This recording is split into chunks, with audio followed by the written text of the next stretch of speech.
Movie की शुरुआत में हमें दिखाया जाता है कि जमीन पर आबादी बहुत बढ़ चुकी है, इसलिए हर कंट्री को अपनी आबादी में हर साल 5% तक की कमी करनी पड़ती है। कुछ कंट्रीज में बुजुर्ग लोगों को मार दिया जाता है या साल में बच्चों की पैदाइश पर लिमिट लगा दी जाती है। लेकिन अमेरिका में स्टूडेंट्स एक टेस्ट देते हैं जिसका नाम द थिनिंग है। जो स्टूडेंट इस टेस्ट में सबसे कम ग्रेड्स लेते हैं उनको मार दिया जाता है। टेक्सास में गवर्नर डीन इस प्रोग्राम का बहुत बड़ा सपोर्टर है, इसलिए उसका बेटा ब्लेक जानबूझकर इस टेस्ट में फेल हो जाता है ताकि वो अपने बाप को सबक सिखा सके और ये सब करने से रोक सके, और ब्लेक की जगह लियाना को फेल कर देता है जो क्लास की सबसे अच्छी स्टूडेंट होती है। लेकिन कुछ स्टूडेंट्स को इस धोखे के बारे में पता चल जाता है, जिसके बाद वो इस बात को न्यूज पर एक्सपोज कर देते हैं, जिसके बाद हमें पता लगता है कि इन टेस्ट रिजल्ट्स को सालों से बदला जा रहा है ताकि अमीर स्टूडेंट्स कभी फेल ना हो। डीन खुद पर इल्जाम लेने के बजाय सिक्योरिटी हेड मेसन को जिम्मेदार ठहरा देता है और अपने करियर को बचाने के लिए वो अपने बेटे को भी मरवा देता है। जिसके बाद हम देखते हैं कि ब्लेक के जनाजे पर डीन को उसकी कैंपेन मैनेजर जॉर्जिना बताती है कि FBI एजेंट मॉरिस को इस केस के लिए अपॉइंट किया गया है, इसलिए वो मेसन से इन्वेस्टिगेशन करने के लिए उसे किसी सीक्रेट जगह पर ले गई है। लेकिन डीन इन बातों पर फोकस करने के बजाय इलेक्शन पर ध्यान देता है क्योंकि वो प्रेसिडेंशियल कैंडिडेट होता है। इसी दौरान लियाना को प्रेस वाले घेर लेते हैं, लेकिन वो स्कूल के खिलाफ कुछ भी बोलने को अवॉइड करती है और घर चली जाती है। लेकिन मॉरिस वहाँ से पहले से उसका वेट कर रही होती है और लियाना से पूछताछ करती है और उसे एक तस्वीर दिखाती है, लेकिन लियाना कहती है कि वो सिर्फ एक इमोशनल मोमेंट था, इससे ज्यादा कुछ नहीं। मॉरिस को पता होता है कि लियाना के माँ के गुजरने के बाद उस पर काफी कर्जा है और उसे अपने छोटे बहन भाई का भी ख्याल रखना पड़ता है। जिसके बाद हम देखते हैं कि रिपोर्टर्स भी उसके घर के आसपास हमेशा घूमते रहते हैं और उसे तंग करते हैं। मॉरिस के जाने के बाद लियाना के पास डीन का असिस्टेंट जैक आता है जो उसे समझाता है कि गवर्नर उससे मिलना चाहता है।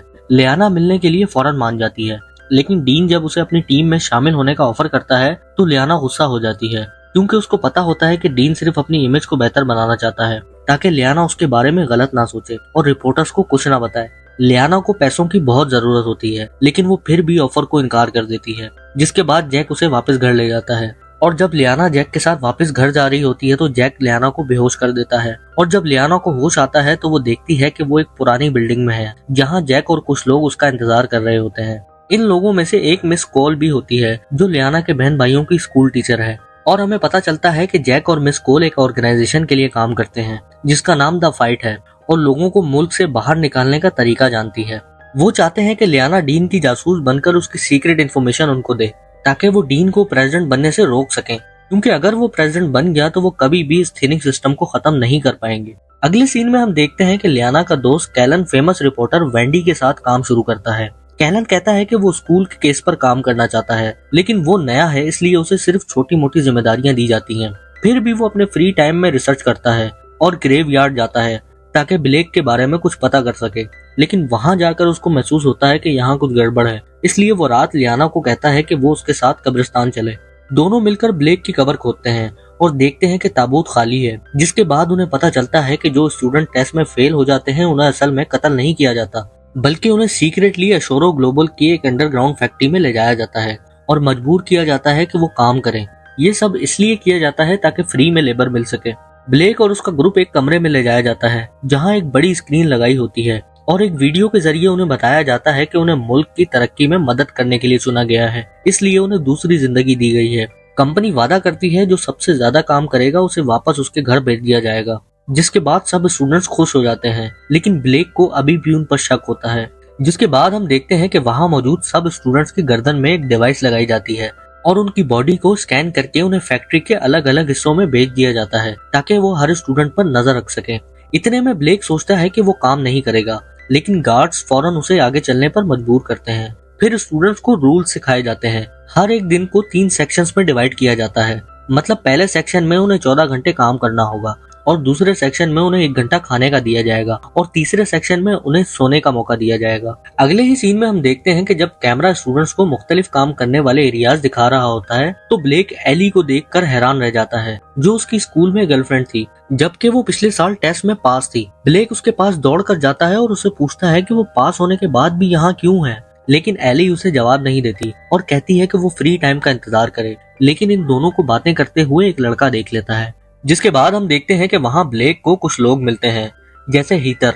ये लोग समझते हैं कि उन्हें यहाँ किसी बड़े काम के लिए चुना गया है। इसी दौरान अचानक एक अलार्म बजता है और वो देखते हैं कि एक लड़का अपनी जान लेने की कोशिश कर रहा होता है। केज के ग्रुप में से कुछ लोग उसे रोकने के बजाय उसको कहते हैं कि वो जंप लगा दे, लेकिन जैसे ही वो लड़का छलांग लगाता है तो गार्ड्स उसे एक नेट के साथ पकड़ लेते हैं। फिर केज चीख चीख कर स्निप स्निप कहता है और हीथर ब्लेक को समझाती है और बताती है कि इसका मतलब है कि जो भी काम करने से इनकार करता है तो उसे इन्फर्मरी नाम की जगह पर भेजा जाता है, जहां उन्हें टॉर्चर किया जाता है और खूब मारा जाता है ताकि वो तमीज से काम करें। इसी वक्त वो लड़का जो ब्लेक को एली से बात करता हुआ देख रहा था ब्लेक की तरफ इशारा करता है और केज उससे मिलने आता है, जिसके बाद केज उसे एटीट्यूड से बताता है कि एली अब उसकी गर्लफ्रेंड है और अगर ब्लेक ने उसकी तरफ देखा तो वो उसे कत्ल कर देगा। अगले दिन कैफेटेरिया में ब्लेक देखता है कि केज एली को बुरे तरीके से टच कर रहा होता है, जबकि एली को ये बिल्कुल पसंद नहीं होता। केज और उसका गैंग, जिसे द वर्दी कहा जाता है, इन्हें कंपनी ने चुना है ताकि वो दूसरे वर्कर्स पर नजर रख सके। जब वो गैंग टेबल से चला जाता है तो ब्लेक एली के पास जाता है, लेकिन एली उसे कहती है कि वो उससे दूर हो जाए क्योंकि केज उसे मार देगा। इतने में अचानक केज के गुंडे ब्लेक को घेर लेते हैं और उसे चले जाने का कहते हैं, लेकिन ब्लेक उनसे लड़ने लगता है। लेकिन केज जल्दी से उसे पकड़ लेता है और सिक्योरिटी बुला लेता है। ब्लेक उसे धक्का देकर एली के साथ भाग जाता है, लेकिन जैसे ही वो कुछ दूर जाते हैं तो गार्ड्स उन्हें घेर लेते हैं। ब्लेक के लिए हैरानी की बात यह होती है कि जब वो देखता है कि गार्ड्स का लीडर मेसन है, जो यहाँ छुपने के लिए भेजा गया था। मेसन ब्लेक को देखकर खुशी महसूस करता है और उसके बाद डीन अपना बदला लेने के लिए ब्लेक की टांग तोड़ देता है। अगले सीन में हम देखते हैं कि 8 महीने बाद डीन अपनी इलेक्शन कैंपेन को जारी रखता है, जबकि सिर्फ कुछ दिन बचे होते हैं। लियाना उसकी टीम में काम कर रही होती है और न्यूज पर उसकी खूब तारीफें कर रही होती है, लेकिन अंदर ही अंदर वो सीक्रेटली सारी इन्फॉर्मेशन कोल और जैक को भेज रही होती है। लेकिन लियाना इस काम से थक जाती है क्योंकि अभी तक कोई अहम प्रोग्रेस नहीं हुई होती, जिसके बाद कोल अनाउंस करती है कि उन्हें जो कुछ चाहिए वो सब जॉर्जिना के कंप्यूटर में है। जिसके बाद एक हैकर लियाना को एक डिवाइस देता है ताकि वो उसे एक्सेस करके अहम फाइल्स कॉपी कर सके, लेकिन कैलन छुप के उनकी बातें सुन लेता है। जिसके बाद जैक की टीम को पता चल जाता है कि उनकी बातें कोई सुन रहा है और वो कैलन को देख लेते हैं। अगले ही सीन में हम देखते हैं कि डीन को डिबेट के लिए प्रैक्टिस करनी होती है और लियाना कहती है कि वो खुद को लियाना का ओपोनेंट लीडर समझे और प्रैक्टिस के लिए उसके साथ डिबेट करे। इसी मौके का फायदा उठाते हुए वो डीन को बुरे अल्फाज कहती है और अपने दिल की भड़ास निकाल लेती है, लेकिन वो डीन के सामने दिखावा करती है कि वो सिर्फ एक एक्ट है। इसी दौरान हम देखते हैं कि अशोरो ग्लोबल के स्टॉक्स तेजी से बढ़ते जा रहे होते हैं और उनकी टेक्नोलॉजी पूरी दुनिया में फैल रही होती है। अगले ही सीन में हम देखते हैं कि फैक्ट्री में ब्लेक काम कर रहा होता है और हर मुश्किल से बचने के लिए रूल्स को फॉलो कर रहा होता है। वो एली से बात भी नहीं करता ताकि केज से बचा जा सके। हम देखते हैं कि ब्लेक की टांग अब भी खराब है क्योंकि हर कुछ दिन बाद केज और उसका गैंग रात को उसके कमरे में आता है और उसकी टांग फिर से तोड़ देता है ताकि वो ठीक तरह से चल ना सके। जब ब्लेक इन्फर्मरी जाता है तो डॉक्टर शक करता है और सवाल करता है, लेकिन ब्लेक बस इतना कहता है कि वो गिर गया था। जब ब्लेक देखता है कि एक और स्टूडेंट को अल्टरेशन रूम में घसीटा जा रहा है क्योंकि उसने काम करने से इनकार किया है, तो ब्लेक अंदाजा लगा लेता है कोई रीइंट्रोडक्शन नहीं होगा, मतलब कि किसी को भी यहाँ से घर वापसी नहीं भेजा जाएगा। वो डॉक्टर से मदद मांगता है, लेकिन वो इतनी डरी हुई होती है कि कुछ नहीं करती। इसी दौरान हम देखते हैं कि फ्री टाइम में कभी कभी उस केज में फाइट्स भी होती हैं और केज, जो कि करंट चैंपियन है, जो कि बहुत ज्यादा पावरफुल है और हमेशा अपने ओपोनेंट्स को मुश्किल से जिंदा छोड़ता है, और गार्ड्स हमेशा की तरह वहां खड़े हुए तमाशा देखते हैं। लेकिन ब्लेक उन्हें कन्विंस करता है कि वो उसको इन्फर्मरी ले जाएं, वरना वो मर जाएगा। इतने में केज ब्लेक को ऑडियंस में देखता है तो वो चिल्लाकर कहता है कि एक दिन उन दोनों के दरमियान भी फाइट होगी। जिसके बाद ब्लेक हीटर को ढूंढता है और उसे चुपके से एली को बताने के लिए कहता है कि वो अगले दिन केज के बॉक्सिंग मैच में आए। हीटर ब्लेक को टच करती है और उसे कहती है कि एली का मामला अब खत्म हो चुका है और उसे अपने साथ रिश्ता बनाने के लिए कहती है, लेकिन ब्लेक उसे मना कर देता है। बाद में हीटर एली को मिलती है और उसे झूठ बोलती है कि ब्लेक अब उसे नहीं मिलना चाहता। असल में हीटर केज के लिए काम कर रही होती है, जो उसे रीइंट्रोडक्शन यानी कि घर वापसी भेजने में फैक्ट्री को रिकमेंड करने का वादा करता है। दूसरी तरफ शहर में कैलन मैंडी को अपनी थ्योरी बताता है और अपनी रिसर्च का जिक्र करता है, लेकिन वो ये नहीं बताता कि उसने ये सब इन्फॉर्मेशन सिस्टम से हैक की है। वो बताता है कि थिनिंग टेस्ट के लिए जो भी टैबलेट्स इस्तेमाल होते हैं वो अशोरो ग्लोबल बनाती है और जॉर्जिना वहाँ काम करती है, और बताता है कि कंपनी ने पिछले कुछ दिनों से अपनी प्रोडक्शन को डबल कर दिया है और उन्होंने कुछ वर्कर्स को भी निकाल दिया है। जिसके बाद जॉर्जिना ने प्रेस में बताया था कि अब उनकी कंपनी ऑटोमेशन का यूज कर रही है, इसलिए उन्हें ज्यादा वर्कर्स की जरूरत नहीं है। लेकिन कैली को शक होता है और वो सोचता है कि इनकी कंपनी में तो इतनी मशीन्स है ही नहीं, तो इतनी ज्यादा प्रोडक्शन कैसे हो सकती है। जिसके बाद हम देखते हैं कि कैलन कंपनी के नए कैंपस को भी विजिट करता है, लेकिन वहाँ भी इतनी मशीन्स रखने की जगह नहीं होती जितनी प्रोडक्शन वो लोग कर रहे होते हैं, और ना ही उसको कोई पेपर वर्क मिलता है जो आउटसोर्सिंग का सबूत दे। जिसके बाद कैलन पता लगाता है कि अशोरो ग्लोबल कम से कम 1 लाख लोगों के लिए मिलिट्री राशन खरीद रही है। जिसके बाद उसको शक होता है कि कंपनी स्टूडेंट्स को गुलाम बनाकर उनसे काम करवा रही है, और यही वजह है प्रोडक्शन के अचानक बढ़ जाने की। लेकिन उसके पास कोई सॉलिड सबूत नहीं था, और वेंडी भी उसकी इन सब बातों को इग्नोर कर देती है। अगले ही सीन में हम देखते हैं कि कैलन लियाना के घर जाता है और बहुत ही लाउड म्यूजिक चलाकर प्रिटेंड करता है कि जैसे वो सिर्फ पार्टी करने आया है, लेकिन असल में वो लियाना को कुछ नोट्स दिखाकर अशोरो ग्लोबल की सच्चाई बताता है। जिसके बाद लियाना उसे मदद के लिए मॉरिस का कार्ड देती है। अगले ही सीन में हम देखते हैं कि इलेक्शन के दिन लियाना अपने बहन भाई को कोल के घर छोड़ती है, जो वादा करती है कि वो बच्चों को महफूज जगह लेकर जाएगी। लियाना के चले जाने के बाद कोल अपने घर के पीछे का एक सीक्रेट रास्ता देखती है, जो कि एक टनल होती है। अगले ही सीन में हम देखते हैं कि लियाना को जैक पिक करता है, और सफर के दौरान वो एक्सप्लेन करता है कि उसने द फाइट ज्वाइन इसलिए किया है ताकि वो अपनी बहन का बदला ले सके, जो मेंटली बीमार होने की वजह से एग्जाम में फेल हो गई थी। जब ये दोनों अशोरो की बिल्डिंग तक पहुंचते हैं, थोड़ी देर बाद लियाना वॉशरूम में जाती है और दरवाजा लॉक कर लेती है। जिसके बाद वो खिड़की के जरिए बाहर निकल जाती है। वो आराम आराम से बिल्डिंग के किनारों पर चलती है और जंप मारकर बिल्डिंग के दूसरी तरफ चली जाती है, ताकि जॉर्जिना के ऑफिस में जा सके, और हैकर की दी हुई डिवाइस का इस्तेमाल करते हुए वो कंप्यूटर तक पहुंचती है और फैक्ट्री के सब राज ढूंढ लेती है। जब उसे पता चलता है कि ब्लेक वाकई में जिंदा है तो वो रोती है, और जब वो फाइल्स ट्रांसफर कर रही होती है तो जैक जॉर्जिना की बात सुनता है, जो कि कहती है कि वो ऑफिस में कुछ भूल गई है। जैक लियाना को वार्न करने के लिए उसे मैसेज भेजता है, लेकिन लियाना उसे कहती है कि उसे ज्यादा वक्त लगेगा। जिसके बाद जैक जॉर्जिना को ये बोलकर रोकता है कि डीन उसे फौरन मिलना चाहता है, इसलिए उन्हें निकलना होगा। जब जॉर्जिना डीन के पास जाती है और देखती है कि जैक ने झूठ बोला, तो वो अपने आदमियों को जैक को गिरफ्तार करने भेज देती है। जिसके बाद गार्ड्स ऑफिस का लॉक तोड़ने लगते हैं। जब वो अंदर जाते हैं तो लियाना अपना काम खत्म करके वॉशरूम में वापस चढ़ जाती है, और वो देखती है कि जैक को गिरफ्तार कर लिया गया है, और जल्दी से बाहर जाकर मॉरिस को मदद के लिए बुलाने लगती है। जिसके बाद हम देखते हैं कि फैक्ट्री में ब्लेक केज का इंतजार करता है ताकि वो अपना आखिरी मैच खत्म करे, और उससे लड़ाई का चैलेंज देता है और कहता है कि अगर वो जीत गया तो वो लीडर बन जाएगा। ब्लेक केज को हैरान कर देता है क्योंकि वो एक शानदार ओपोनेंट है, जो अपने जख्मी पांव के साथ भी अच्छे से फाइट कर रहा होता है। जब वो लड़ते हैं तो एली ब्रेकअप के बारे में सोचकर परेशान होती है, इसलिए वो काम बंद करके अपने कमरे में वापस चली जाती है। जब गार्ड्स उसे देखने जाते हैं तो वो बेहोश नजर आती है, इसलिए वो उसे टच करने के लिए करीब जाते हैं, लेकिन एली अचानक गार्ड की उंगली पर चक काट लेती है, और फिर वो उनसे लड़ने की कोशिश करती है, लेकिन वो उसे एक शीशे पर धक्का देते हैं ताकि उसे इन्फर्मरी ले जा सकें। लेकिन उसी वक्त उनको हीटर देख लेती है और उसको इस हालत में देखकर बहुत ज्यादा गिल्टी महसूस करती है। दूसरी तरफ हम देखते हैं कि लड़ाई में ब्लेक केज को बुरी तरह मारता है, मगर फिर भी दोस्ती का हाथ बढ़ाता है। लेकिन केज गुस्से में होता है और ब्लेक को गिराकर मारना शुरू कर देता है। जिसके बाद ब्लेक अपना कैन उठाता है और तेजी से केज को मारकर फाइट जीत जाता है। जिसके बाद क्राउड ब्लेक को अपना नया लीडर डिक्लेयर कर देता है, लेकिन ये सब देखकर मेसन को बहुत ज्यादा गुस्सा आता है। जिसके बाद वहाँ हीटर आती है और उन्हें एली के बारे में बताती है, तो ब्लेक केज और उसकी गैंग को इकट्ठा करता है और समझाता है कि उन्हें सोसाइटी में वापस नहीं भेजा जाएगा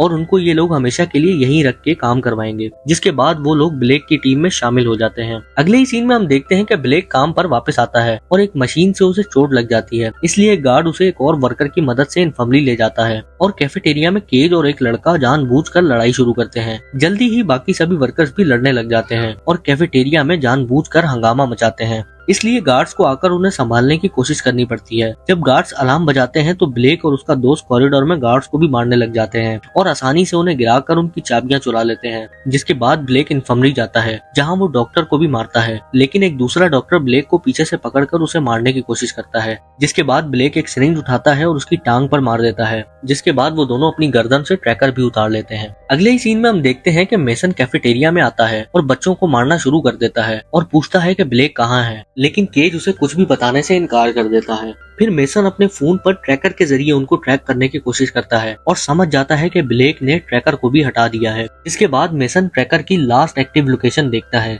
जिसको फॉलो करते हुए वो इन्फर्मरी की तरफ जाता है, लेकिन ब्लेक और एली वहाँ से डॉक्टर का यूनिफॉर्म पहनकर निकल जाते हैं। इसी बीच लियाना और मॉरिस एक बिल्डिंग की छत पर मिलते हैं और लियाना उसे इंटेल वाला डिवाइस देती है और सब कुछ बता देती है, लेकिन मॉरिस समझती है कि वो झूठ बोल रही है और उसे सरेंडर करने को कहती है। जिसके बाद हम देखते हैं कि वो उसके फोन को भी तोड़ देती है। जिसके बाद हमें पता चलता है कि मॉरिस भी करप्ट है और वो अपनी बंदूक निकालकर लियाना को कहती है कि वो छत से कूदकर खुद को खत्म कर दे ताकि ये लगे कि उसने सुसाइड किया है। अगले ही सीन में हम देखते हैं कि कोल के सीक्रेट टनल में एक एजेंट आता है और हैकर को गोली मार देता है। फिर एक बच्चे को हॉस्टेज बना लेता है और बताता है कि जॉर्जिना ने उसके बच्चों को धमकी दी थी। इतने में वो बच्चा उसके हाथ को काट लेता है ताकि वो उसे छोड़ दे, जिसके बाद कोल एक लकड़ी का टुकड़ा लेकर उसे गिरा देती है। जिसके बाद हम देखते हैं कि मॉरिस अपने फोन की रिंग टून से डिस्ट्रैक्ट होती है और लियाना इसी मौके का फायदा उठाकर उसे जमीन पर गिरा देती है और वो डिवाइस छीनकर वहाँ से भाग जाती है। मॉरिस उस पर गोली चलाती है, इसलिए लियाना के पास वहाँ से कूदने के अलावा कोई चारा नहीं होता और वो एक आदमी के अपार्टमेंट में गिरती है। जिसके बाद डिवाइस पानी से भरी एक बाल्टी में गिर जाता है। जिसके बाद लियाना इसे कैलन के पास ले जाती है ताकि वो इसे ठीक कर सके। कैलन इसे चावल में रख देता है ताकि वो सूख सके। जिसके बाद उसकी ये ट्रिक काम कर जाती है और कैलन फौरन सारी फाइल्स को एक दूसरी हार्ड ड्राइव में कॉपी कर लेता है। फिर वो डिवाइस को वेंडी के पास ले जाने के लिए निकलता है और लियाना को कहता है कि वो घर पर ही रुके ताकि वो सेफ रहे। लेकिन जब कैलन अपनी गाड़ी स्टार्ट करता है तो वो फट जाती है। जिसके बाद लियाना खिड़की से देखती है कि मॉरिस कुछ आदमियों के साथ आ रही है, इसलिए वो हार्ड ड्राइव और कुछ चीजें उठाकर एक ट्रैप सेट करती है और किचन में जाकर गैस खोल देती है। और जैसे ही वो अंदर आते हैं तो ट्रैप पर कदम रख देते हैं और अपार्टमेंट बुरी तरह धमाके से फट जाता है। लियाना छत के जरिए भाग जाती है, लेकिन मॉरिस उसे फिर भी पकड़ लेती है और दोनों लड़ना शुरू कर देती हैं। लेकिन मॉरिस आसानी से लियाना पर भारी पड़ती है, मगर लियाना उसे एक छुरी से मारकर सीढ़ियों से नीचे गिरा देती है। अगले ही सीन में हम देखते हैं कि डीन को एक आदमी बताता है कि उसने इलेक्शन जीत लिया है और वो सेलिब्रेट करना शुरू कर देते हैं। और दूसरी तरफ टनल में कोल लियाना के बहन भाइयों के साथ दूसरे मुल्क में निकलने में कामयाब हो जाती है। जिसके बाद लियाना टीवी स्टेशन पहुंचती है और वेंडी को हार्ड ड्राइव देती है और कैलन के मौत के बारे में बताती है। जिसके बाद वेंडी इलेक्शन का कवरेज कैंसिल कर देती है। फैक्ट्री में ब्लेक और एली जमीन पर एक हैच ढूंढते हैं और इसके जरिए वो टनल में चले जाते हैं, बिना ये जाने के मेसन भी उनका पीछा कर रहा है। बहुत ज्यादा चलने के बाद वो कुछ सीढ़ियां ढूंढते हैं और आखिरकार वो एक ऐसी जगह पर पहुंचते हैं जिसके बारे में उन्हें बिल्कुल नहीं पता होता। जिसके बाद हम देखते हैं कि अचानक ब्लेक पर मेसन हमला करता है और वो दोनों लड़ने लग जाते हैं। मेसन ब्लेक पर भारी पड़ता है और उसे मारने लगता है, लेकिन जब एक हेलीकॉप्टर उनके ऊपर आता है तो वो डिस्ट्रैक्ट हो जाता है और एली इसी मौके का फायदा उठाकर एक पत्थर से मेसन को गिरा देती है। चॉपर सब कुछ रिकॉर्ड करता है और इस पूरे सीन को लाइव चला देता है। जिसके बाद सबको पता लग जाता है कि ब्लेक जिंदा है। डीन परेशान हो जाता है, लेकिन जॉर्जिना उसे बताती है कि सब कुछ उसके कंट्रोल में है। थोड़ी देर बाद ब्लेक को टीवी स्टेशन लेकर जाया जाता है और लियाना उसे गले लगा लेती है, लेकिन वो अचानक हैरान हो जाते हैं जब वो देखते हैं कि एली भी वहाँ मौजूद है। इसी दौरान डीन एज प्रेसिडेंट अपनी पहली स्पीच देता है और जॉर्जिना इस नई पावर का इस्तेमाल करते हुए उन सब लोगों के लिए पुलिस भेज देती है जो डीन के खिलाफ हैं, जिसका मतलब कि ब्लेक, एली और लियाना भी गिरफ्तार हो जाते हैं। जब पुलिस कार उनको ले जा रही होती है तो वो शहर के बाहर एक जगह पर पहुंचते हैं, लेकिन अचानक गाड़ी क्रैश हो जाती है। जिसके बाद हम देखते हैं कि गाड़ी का दरवाजा खुलता है और जैक सामने आता है जो कहता है कि वो FBI के साथ है और चाहता है कि ये लोग उसकी मदद करें डीन के खिलाफ लड़ने के लिए। और इसी सीन के साथ ये मूवी एंड हो जाती है, जिसका मतलब ये है कि इस मूवी का नेक्स्ट पार्ट भी जरूर आएगा जिसमें ये डीन के खिलाफ अपना नेक्स्ट मूव प्लान करेंगे। तो दोस्तों, आई होप कि आपको इस मूवी की एक्सप्लेनेशन भी अच्छी लगी होगी और अगर आप चाहते हैं कि मैं आपकी फेवरेट मूवी को भी एक्सप्लेन करूं तो कमेंट बॉक्स में मूवी का नाम लिखकर हमारे चैनल को सब्सक्राइब कर दें और बेल आइकन को प्रेस कर दें ताकि इसी तरह की थ्रिलिंग मूवीज आप तक पहुंच सके।